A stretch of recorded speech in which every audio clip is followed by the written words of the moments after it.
அஸ்ஸலாமு அலைக்கும். Welcome to simple cooking. இன்றைக்கி நம்ம ரொம்பவே டேஸ்ட்டான சேமக்கிழங்கு வறுவல் தாங்க செய்ய போகிறோம். ரொம்ப நல்லா இருக்குங்க, வீட்டில் ட்ரை பண்ணி பாருங்கள்.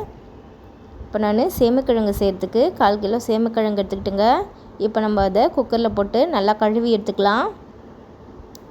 நல்லா கழுவுனதுக்கப்புறமா சேமக்கிழங்கு வேகிறதுக்கு தேவையான அளவு தண்ணி ஊற்றிக்கலாம். நான் சேமக்கிழங்கு மூழ்கிற அளவு தண்ணி ஊற்றிக்கிட்டேங்க, அது போதும், அதிலே வெந்துடும். இப்போ நம்ம குக்கர் மூடி போட்டு அடுப்பில் வச்சு 3 விசில் வேக வச்சுக்கலாங்க. வெந்ததுக்கப்புறமா நம்ம விசிலை ரிலீஸ் பண்ணிவிட்டு குக்கர் மூடியை ஓப்பன் பண்ணிக்கலாம். நான் சேமக்கிழங்குல தோல்லாம் எடுத்து வச்சுருக்கேங்க. இப்போ நம்ம அதை ஒரு பவுலில் மாற்றி நம்ம ஃபோர்க் வச்சு நல்லா ப்ரெஸ் பண்ணி விட்டுக்கலாங்க. எல்லாத்தையும் ஸ்மாஷர் இருந்தாலும் ஸ்மாஷர் வச்சு ப்ரெஸ் பண்ணிக்கலாம். நான் இப்போ ஃபோர்க் வச்சு தாங்க ப்ரெஸ் பண்ணிக்கிறேன். எல்லாத்தையும் ப்ரெஸ் பண்ணிக்கிட்டு நம்ம இப்போ வடை ஷேப்பில் நம்ம தட்டி எடுத்துக்கலாங்க. எல்லாத்தையும் தட்டி ஒரு ஓரமாக வச்சுக்கலாம். நெக்ஸ்ட்டு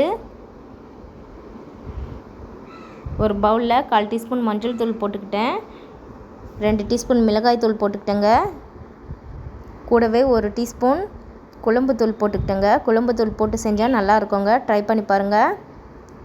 கூடவே 1 ஸ்பூன் அரிசி மாவு போட்டுக்கிட்டேங்க. கார்ன்ஃப்ளவர் மாவு இருந்தாலும் போட்டுக்கோங்க. எங்கிட்ட கார்ன்ஃப்ளவர் மாவு இல்லை, அதனால் அரிசி மாவு 1 ஸ்பூன் போட்டுக்கிட்டேன்.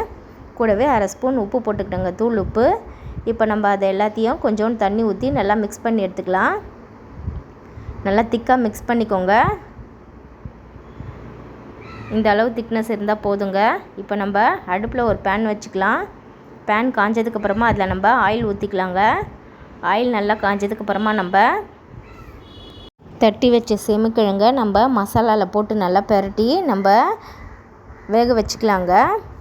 ஆயிலில் போட்டு நல்லா வேக வச்சுக்கோங்க. அடுப்பை மீடியம் ஃப்ளேமில் வச்சு வேக வைங்க, அப்போ தான் நல்லா கிறிஸ்பியாக நல்லாயிருக்கும். வெந்ததுக்கப்புறமா ஒரு பக்கம் வெந்ததுக்கப்புறமா இப்போ நல்லா திருப்பி போட்டுக்கலாங்க. திருப்பி போட்டு நல்லா வேக வைங்க.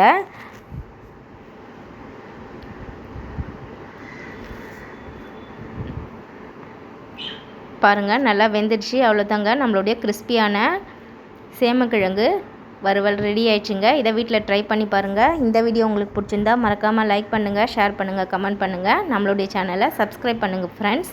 பக்கத்தில் இருக்க பெல் பட்டனை கிளிக் பண்ணிக்கோங்க. தேங்க்ஸ் ஃபார் வாட்சிங்.